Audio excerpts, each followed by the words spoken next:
Bienvenue, FNME est un Motorola Razr 7D Plus et aujourd'hui je vais vous montrer comment activer et configurer votre point d'accès portable.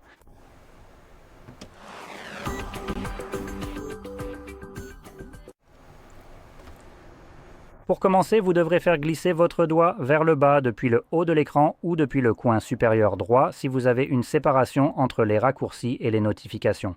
Moi je n'en ai pas, donc je peux simplement faire glisser vers le bas n'importe où. Et faites-le une fois de plus pour afficher la liste complète des raccourcis visibles. Avec un peu de chance, sur l'une des pages, vous pourrez trouver le point d'accès qui pour moi se trouve juste ici en bas. Il y a plusieurs pages, donc parcourez-les si vous ne le voyez pas sur la première. Et si vous ne le trouvez sur aucune des pages, vous pouvez cliquer sur ce crayon puis faire défiler vers le bas jusqu'à cette section ici et chercher le point d'accès quelque part. À ce moment-là, il aura ce symbole plus. Lorsque vous cliquez dessus, cela l'ajoutera à la liste. À partir de là, vous pouvez quand même revenir en arrière et le retrouver. Une fois qu'il est visible ici pour la première fois, je vous recommande de le maintenir appuyé. Cela vous amènera rapidement aux paramètres où vous pourrez personnaliser votre point d'accès. Maintenant, je vous conseille d'abord de changer le mot de passe du point d'accès généré par défaut. Supprimons-le donc. Vous pourriez potentiellement l'utiliser, mais puisque vous êtes déjà ici, autant le changer pour quelque chose qui sera un peu plus facile à retenir pour vous. Comme par exemple mon mot de passe très compliqué, il devra maintenant comporter au moins 8 caractères. Comme vous pouvez le voir, une fois que j'en enlève un, le bouton OK devient indisponible, car il y en a maintenant 8, donc je peux l'enregistrer. Maintenant, en dessous de cela, nous avons la vitesse et la compatibilité. Nous avons deux options, les options 2, 4 et 5 GHz. Vous pouvez donc choisir celle que vous voulez. Pour aller un peu plus en profondeur dans l'explication de cela, c'est juste pour que vous sachiez à quoi cela sert pour ceux qui ne le savent pas. Ce sont deux fréquences différentes pour le Wi-Fi. Plus le chiffre est élevé généralement, plus c'est récent et aussi meilleur. En termes de vitesse et de choses comme ça, mais il y a aussi quelques inconvénients. Donc, le 2,4 est ce que vous pourriez considérer comme le Wi-Fi d'origine. Tout appareil qui a jamais existé et qui pouvait se connecter au Wi-Fi utilise celui-ci. Maintenant, tout type d'appareil qui est étiqueté par exemple sur une boîte avec Wi-Fi 6, n'est-ce pas? Ou tout type de 6 suivi d'une lettre ou même de chiffres plus élevés, cela prend en charge le 5 GHz en plus du 2,4. Le Wi-Fi 6 correspond en fait au 5 GHz. Je sais, c'est un peu idiot, mais la Wi-Fi Alliance, personne n'a jamais prétendu qu'ils étaient très malins là-bas. Donc, vous voyez, ils ont fait du 5 GHz, le Wi-Fi 6 comme nom, puis le Wi-Fi 6E correspond à la bande des 6 GHz, et le Wi-Fi 7 n'est en réalité pas du tout du 7 GHz. Non, en fait, c'est 6, 5 et 2,4 en même temps. Super système de nommage, vraiment.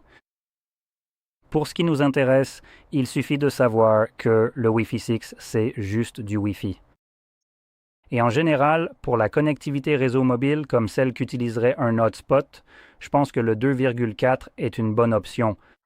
En général, ta connexion mobile, comme le hotspot ou le Wi-Fi, surtout via ton fournisseur d'accès mobile, n'est pas super rapide. Par exemple, je paye un supplément pour avoir 60 mégabits, alors qu'à la maison, j'en ai 600. Donc, je paye plus cher pour avoir cette vitesse fulgurante de 60, alors qu'à la maison, j'ai 10 fois plus. Donc, garde ça en tête. Avec un téléphone, on a de toute façon des vitesses inférieures. Voilà pour le premier point. Deuxième point, en ce qui concerne la latence, là encore, tu es limité par ta connexion à l'antenne relais. Et les vitesses ici seront généralement assez faibles, tout bien considéré, surtout si tu compares à un routeur 5 GHz à la maison. Donc, dans ce cas, tu n'atteindras jamais ce genre de vitesse. Du moins pas en 2026, et probablement pas non plus dans les 5 prochaines années. Mais il y a quand même certains avantages de l'un par rapport à l'autre. Donc le 2,4 est en fait compatible avec littéralement tous les appareils qui se connectent au Wi-Fi, ce qui le rend super polyvalent et vraiment sans prise de tête. Prends n'importe quel appareil, il y a de grandes chances que tu puisses le connecter immédiatement.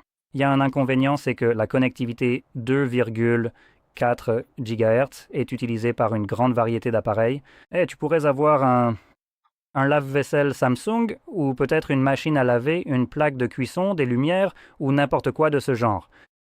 Et ils sont tous intelligents.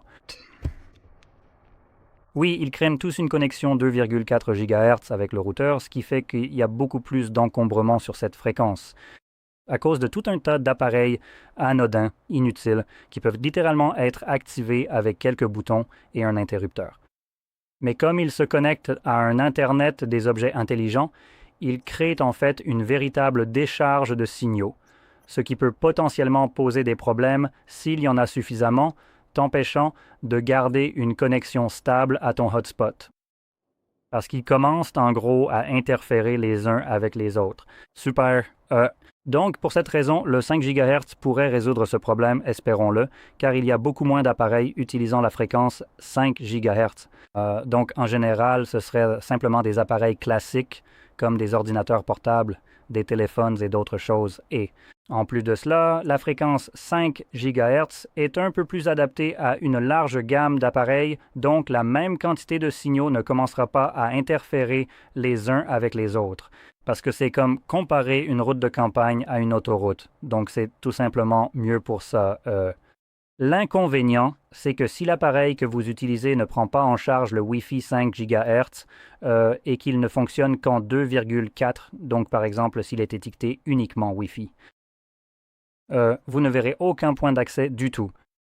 Donc c'est quelque chose à garder à l'esprit si vous n'arrivez pas à trouver votre Wi-Fi. Dans la liste, il y a de fortes chances que cet appareil ne prenne tout simplement pas en charge le 5 GHz et que vous deviez revenir ici et le changer en 2,4.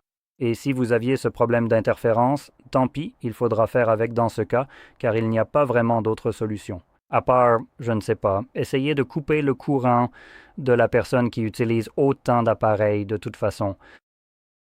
Revenons à la page précédente. Nous avons également une option supplémentaire ici, donc désactiver automatiquement le point d'accès, ce qui, après qu'aucun appareil ne soit connecté, désactivera automatiquement le point d'accès pour préserver la batterie de votre téléphone. C'est plutôt bien, car le point d'accès consomme davantage la batterie de votre téléphone. Donc, cela règle un peu ce problème. Et il utilise aussi une version supérieure, car il se base sur la connexion des appareils plutôt que sur une période d'inactivité. Quelle inactivité? La période, si je ne me trompe pas, pourrait potentiellement désactiver votre point d'accès même lorsque vous l'utilisez, simplement parce que vous ne chargiez aucune page, par exemple, pendant 10 minutes. Et il a décidé, tu sais quoi, c'est fini pour toi, donc il s'éteint tant que tu es connecté à lui. Mais ce n'est peut-être pas le cas. Si tu l'utilises, il restera allumé, ce qui est plutôt bien. Et c'est vraiment toutes les informations importantes ici sur lesquelles je vais revenir, mais tu peux voir qu'il y en a d'autres que je ne recommanderais pas de modifier, comme masquer mon appareil. Cela voudrait simplement dire que tu dois aller dans ta liste Wi-Fi. Laisse-moi te montrer rapidement quelques détails. Donc tu dois aller dans ton Wi-Fi et tout en bas, tu trouveras quelque chose comme réseau étrange. Et ici, tu peux alors entrer le nom et le mot de passe. Donc le nom serait tout ce qui est écrit juste ici, Resort 70 plus underscore 4228. Donc si tu tapes ça incorrectement avec les espaces et tout le reste, puis que tu entres le bon mot de passe, tu pourras le connecter. Hé, tu as oublié un espace. Ouais, tu ne te connectes pas. Donc je n'aime pas ça. Ça rend juste la connexion plus pénible.